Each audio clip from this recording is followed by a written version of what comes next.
우선 첫 시작은 요 부분을 한번 시작해 볼게요. 비행기를 누가 제일 먼저 날렸을까요? 우리가 인제 첫 비행에 대한 얼마 전에도 우리나라에서 인제 누리호 관련돼서 뭐 우주 비행에 새로운 어떤 장을 여는 상황인데 비행기를 처음 날린 사람은 대부분 다 기억을 하고 계실 거예요. 실제로 인제 1903 년도 12월 7일 날 100m를 라이트 형제가 날렸어요. 근데 재밌는 사실은 라이트 형제는 전혀 주목받지 못하던 사람들입니다. 오히려 누구라도 인정할 수 있는 최고의 학벌과 학위를 가지고 있는 이 랭글리 박사라는 사람이 비행기를 첫 비행을 할 거다. 그래서 수많은 사람들이 그를 돕기 위해서 뭐 정부의 지원도 받고 어마어마하게 많은 사람들이 물질적으로 인적으로도 이제 도움을 줬는데 정작 비행기를 첫 비행한 사람은 라이트 형제예요. 선생님들 대부분 다 아시겠지만. 근데 이 라이트 형제가 재밌는 사실은 비행기랑 전혀 관련이 없는, 물론 이제 그런 어떤 뭐 물리적이거나 어떤 이렇게 기계적인 부분에 대한 메커니즘은 이해를 하고 있었겠지만, 혹시 라이트 형제의 직업이 뭐였는지 아십니까? 대부분 이거는 잘 모르실 거예요. 라이트 형제 비행을 했다는 건 아시겠지만, 라이트 형제의 직업. 네, 역시 또 질문을 던지니까 그때 공포를 느끼시는데 괜찮습니다. 편하게 저랑 대화한다 생각하시고. 네, 라이트 형제의 직업은 비행기와 관련이 없는 자전거 수리공이었습니다. 이 자전거를 이제 수리한다는 게, 자전거가 이제 약간 휠 돌아가고 바퀴 돌아가고, 그러면 프로펠러 비슷한 메커니즘일 수 있겠네요. 하지만 제가 여기서 이제 주장하고 싶고 인사이트를 우리가 얻을 수 있는 부분은 뭐냐면, 랭글리 박사는 물적, 인적 자원이 분명히 있었습니다. 그렇지만 계획 중심이었고 굉장히 관리 중심이었다는 거예요. 그런데 라이트 형제는 계획을 세우기보다는 일단 실험을 하는 거죠. 그리고 행동 중심이라는 거야. 일단 해보는 거죠. 나이키 광고가 갑자기 생각나네요. 저스트 두 잇입니다. 특히나 21세기 작금의 시기에 있어서는 놀랍게도 너무 많은 변화가 빨리 일어나는 시대잖아요. 그래서 저는 이 질문을 꼭 던져보셨으면 좋겠습니다. 우리가 라이트 형제의 어떤 그런 행동 중심, 실험 중심에 있어서 가장 중요한, 과연 왜 일하는가라는 질문을 던져볼 필요가 있는 거죠. 전 셀프 리더십의 가장 중요한 질문은 뭐냐면, 물론 목표 관리일 수도 있고, 목표 관리일 수도 있고, 비전 설계, 여러 가지 부분도 있겠지만, 전 그것보다 제일 중요한 건 선생님들이 이 일을 왜 하시냐라는 거예요. 근데 이거에 대한 본질적이고 근원적인 질문을 던지지 않으면, 죄송한 말씀이지만 전 기업에서도 똑같이 이야기를 합니다. 생산성을 높이기 위해서 근로자의 몰입도, 조직 몰입, 업무 몰입을 높이기 위해서 여러 가지 보상에 대한 플랜을 제시를 하지만, 제일 중요한 건 본인 스스로가 이 일에 대한 어떤 확신과 소신, 그래야 신명나게 일을 할 수 있는데, 신명난다라는 게 뭘까요? 신이 내 안으로 들어온 거예요. 자, 여기서 재밌는 얘기 하나 드릴게요. 벽돌공 3명이 있습니다. 어떤 사람이 가장 일을 잘할까요? 한번 보세요. 우리가 놀랍게도 이 부분을 통해서 커다란 깨달음을 얻으실 거라고 생각이 드는데, 자, 벽돌공 3명이 있어요. 이게 뭐 시쳇말로 표현해서 좀 표현이 조심스럽습니다. 저희 이제 대학 때 노가다라고 하잖아요. 뭐 주말에 이제 뛰고서 막, 이제 짧은 시간 내에 목돈을 받는데 굉장히 위험한 일이고 굉장히 험한 일이죠. 그런데 지나가다가 묻습니다. 3명의 벽돌공한테 똑같은 벽돌을 나르고 있는. 자, 당신 무슨 일 하는 사람이에요? 당신 뭐 하고 있어? 한 명이 이렇게 얘기해요.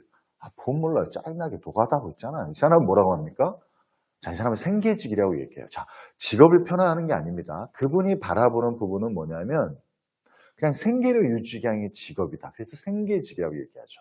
자, 두 번째, 당신 뭐 하고 있어? 당신 뭐 하는 사람이요? 이분이 이렇게 얘기해요. 예, 저는 그냥 건물을 올리는 사람이에요. 건설하는 사람이죠. 자, 이 사람을 전문직이라고 얘기하죠.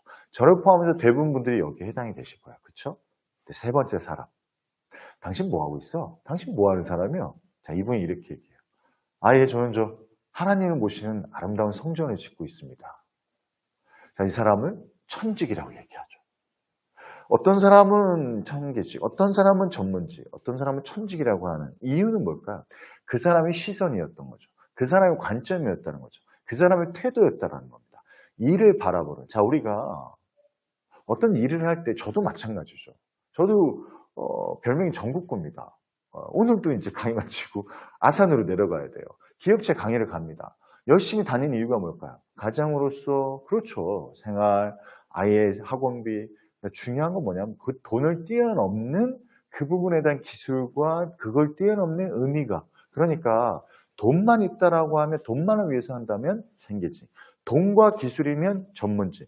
돈과 기술과 의미와 가치가 들어가게 되면 그건 바로 천직이라고 얘기하는 거죠. 그럼 다시 한번 여쭤볼게요. 직업이 영어로 뭐죠? 직업이 영어로 뭡니까? 또 여기서 이제 또 영어 얘기하니까 또 짜증내시는 분들 계시는데, 직업 보통 job 뭐 이런 얘기 하죠. job. 이름 잘 지어야 됩니다. jobs. 일만 하다가 써요. 안타깝게도. 근데 뭐 job도 있죠. work도 있죠. 근데 두 가지 말씀드릴 텐데, 한나 아렌트라는 철학자가 있어요. 유대인 철학자인데 진짜 뭐 아우슈비츠에서 살아남고, 근데 그분이 이렇게 얘기해요. 일은 세 가지로 나눌 수 있다.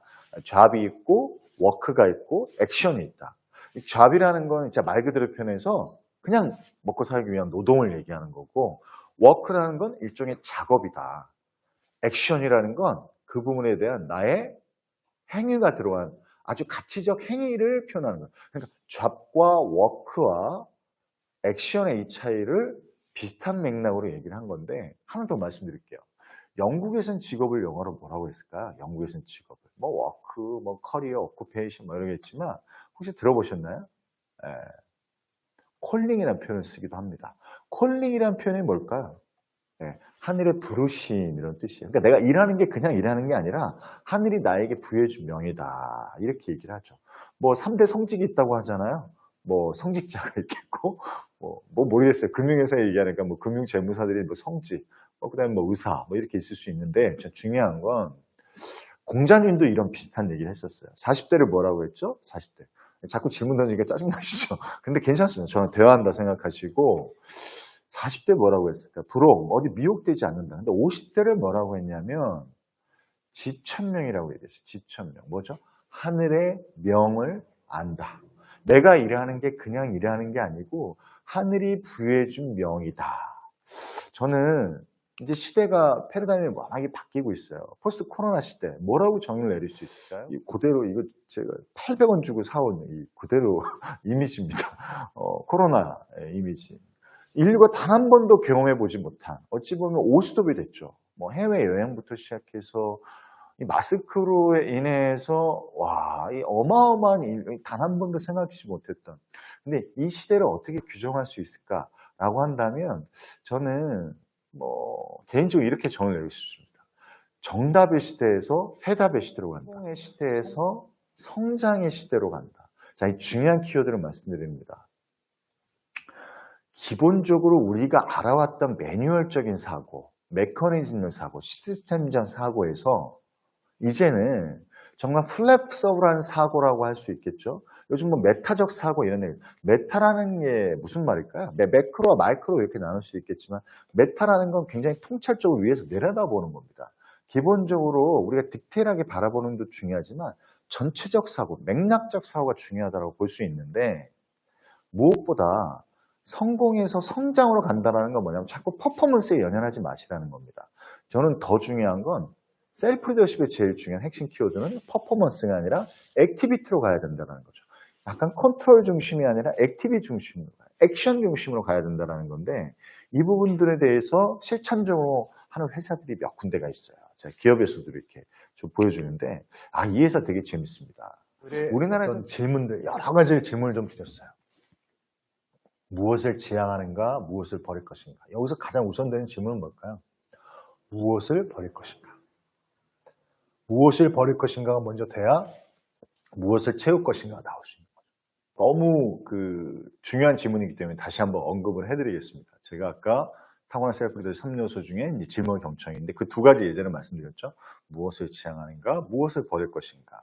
여기서 하나 더 추가할까요? 이런 것도 괜찮아요. 나는 행복지수 10점 만점에 몇 점이지? 이런 질문도 괜찮습니다. 행복지수가 낮은 분들은 왜 낮지? 라고 계속 질문을 던지시는 거예요. 저는 인문학이라고 하는, 한마디로 표현하면 뭐라고 할 수 있을까요? 우리가 인문고전 이렇게 많이 요즘 보시잖아요. 인문학을 한마디로 표현하면 나는 누구인가예요. 결국 끊임없이 질문을 던졌을 때 그 질문에 내 스스로가 그래서 뭐 굉장히 조심스러운 표현일 수도 있는데 어찌 보면 나의 멘토는 나라는 것입니다. 나의 멘토는 나다. 우리가 자꾸 세상이 어려워지고 갈 길을 몰라하고 방향을 못 잡을 때 자꾸 점집을 간다던가 역순이를 찾아간다든가 뭐 요즘 뭐 타로도 뭐 잘 되고 뭐 근데 다시 한번 말씀드릴게요. 그건 확률이죠. 그건 확정적인 게 아니잖아요. 그리고 더 중요한 건 뭐냐면 나를 가장 잘하는 건 바로 나라는 것입니다. 그래서 끊임없이 나한테 질문을 던져서 그것 스스로의 답을 찾는 거. 그 답을 찾다 보면 내가 의외로 몰랐던 나 자신을 발견하게 되죠. 그래서 성장과 성숙을 위해서는 이제 3요소가 있는데 이 부분들을 하나하나 우리가 앞으로의 어떤 현장에서 우리 삶 속에서 구체적으로 좀 해나가시면 좋을 것 같은데 성공이 아니라 성장을 넘어서 성숙을 되면 첫 번째는 뭐냐면 바로 태도와 자세. 제가 영어로 또 장난 한번 치겠습니다. 장난까지는 아니지만 인생은요 A, B, C, D입니다. A, B, C, D, B는 뭐죠? 벌스, D는 데스. 그러면 B에서 D. 태어나서 죽는 거. 벌스에서 데스니까. 그럼 중간에 C는 뭐죠? 초이스예요. 뭘 초이스해야 돼요? 뭘 초이스하느냐에 따라서 내 인생이 달라지겠구나. 바로 A를 초이스해야 된다는 거죠. 근데 그 A가 무엇이냐? A가 뭘까요? 뭐 어떤 분들은 액션 아니냐, 뭐 어빌리티 아니냐, 뭐 애티튜드죠. 어떤 태도를 선택하느냐에 따라서 내 인생이 달라지는 것이죠. 드러난 결과물이나 어떤 드러난 퍼포먼스에 대한 부분보다 더 중요한 건 결국 그것이 가지고 있는 태도와 자세에 의해서 내 인생이 성장해가고 내 인생이 좀 더 성숙해 가는 게 아닌가 이런 생각이 듭니다. 한번 우리가 극명하게 한번 볼게요. 모 기업인 결국에는 이제 소위 말하면 이제 뭐 제가 알기로는 이제 교도소를 간 걸로 알고 있는데 굉장히 탐욕적인 기업인이 있었어요. 굉장히 탐욕적인 기업인. 사람들에게 굉장히 직원들을 함부로 대하고 폭력, 소위 말하면 협박, 어마어마하게 아마 아실 거예요. 예. 근데 반대로 정말 오랫동안 수도 생활을 하시면서 오랫동안 성직자로 하시면 오랫동안 기도 생활을 하셨던 어떤 모 신부님이 계세요. 그 두 분의 얼굴을 한번 쫙 비교를 한번 해보세요. 어떠신가요? 비교를 딱 했을 때. 이 탐욕의 얼굴을 한 사람과 정말 그 신의 얼굴까지는 아니지만 제가 표현하기 참 뭐하지만 어쨌든 그런 성스러운 얼굴을 하고 계신 분의 얼굴 딱 차이를 보시게 되면 자 이런 얘기 들어보셨나요? 우리가 관상하잖아요. 관상은 어디서 나온다? 관상쟁이 많이 얘기하잖아요. 관상 이전에 심상이다. 심상이 돼야 관상으로 간다는 거죠. 결국 마음은 얼굴로 드러난다. 자, 얼굴은 무슨 뜻일까요? 얼굴이 순수 우리말인 거 아시죠? 얼굴. 얼은 혼이란 뜻이고 굴은 그릇이란 뜻이에요. 혼이 담긴 그릇이에요. 그러니까 내 영혼의 그러니까 내 영혼이 맑으면 얼굴에서 드러난다는 거죠. 링컨 대통령이 이런 얘기 했잖아요. 40대 이후로는 나는 이력서가 필요 없다. 사람을 뽑을 때. 얼굴을 보면 뽑을 수 있다고 얘기를 했습니다. 결국은 뭐냐면 들여다보셔야 돼요. 거울을 보시면서 나를 들여다보고 내가 탐욕적, 저는 욕심이 있습니다. 하지만 우리가 탐욕은 가지 말자라는 거죠. 욕심의 영역에서 탐욕으로 갔을 때, 그러니까 저는 신이 인간에게 두 가지를 주셨다고 그래요. 양심과 욕심. 근데 욕심도 있어야 되고 양심도 있어야 돼. 그래 욕심을 제어할 수 있죠. 근데 욕심이 탐심으로 가는 순간 양심은 그걸 제어할 수 없게 되는 것이죠. 다시 한번 말씀드릴게요. 태도와 자세. 무엇보다 제일 중요한 내가 어떤 태도를 근데 만약에 그런 부분에 제가 한 가지 좋은 어드바이스를 주시면 그럼 바로 감사의 태도다. 끊임없이 감사를 결단하시라. 성장의 패러다임으로 가라라는 거예요. 우리나라가 어느 순간 이렇게 됐나요? 3만 달러가 넘었다고 한들 외람된 말씀이지만 독보적인 1위가 뭘까요? 자살률 1위입니다. 더 놀라운 사실은 뭐냐면 20대와 30대 자살률이 폭증하고 있어요. 이들이 자살을 결심한 여러 가지 이유가 있겠죠. 그들을 탓할 수도 있겠지만 제일 핵심은 뭘까요? 희망을 잃어버리는 것이죠. 비전보다 더 중요한 건 희망을 잃어버리는 그러니까 내가 내일은 더 희망이 있을 거라고 그걸 믿고 나아가는 게 인간에게 가장 큰 동기부여가 됨에도 불구하고 희망을 놓쳐버리는 거죠. 저는 어찌 보면 우리나라가 지금까지 속도로 했었지만 방향이 없었다고 생각합니다. 그러면 속도는 좀 더디더라도 방향을 보고 나아갈 수 있었을 때 제일 먼저 하셔야 되는 건 자꾸 주변의 비교를 내려놓으시라는 겁니다. 자꾸 그 부분에 대해서 제가 뭐 비트코인으로, 제가 뭐 주식으로, 제가 부동산으로. 저는 그래서 마무리는 이걸로 좀 하고 싶어요. 유기베라는 포수, 양키즈 아주 유명한 포수입니다. 대단하죠. 뭐. 감독까지 했으니까 양키즈 감독. 이 양키즈의 그 유기베라는 그 포수가 이런 얘기합니다. 끝날 때까지 끝난 게 아니다. 여러 가지로 저는 이 부분이 기업에서도 쓰이지만 우리 삶에서도 굉장히 좀 중요한 부분이 아닌가. 우린 끊임없이 죽었다 태어날 수 있다는 거죠. 나의 결단만 있으면.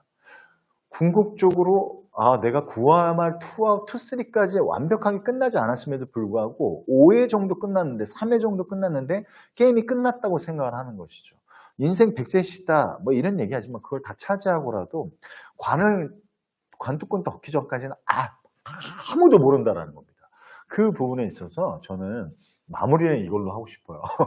네, 제가 제일 좋아하는 표현인데 끝날 때까지 끝난 게 아니다. 그것에 있어서 우리가 다시 한번 어제의 실수와 어제의 실패를 오늘 다시 한번 태어났다 생각해서 시작할 수 있는 것. 그래서 무엇보다 제일 중요한 건 내가 지속해서 한 발짝씩 나아가는 것. 그래서 세상에 제일 위대한 용기는 제가 생각할 때 가장 위대한 용기는 멈추지 않는 용기다.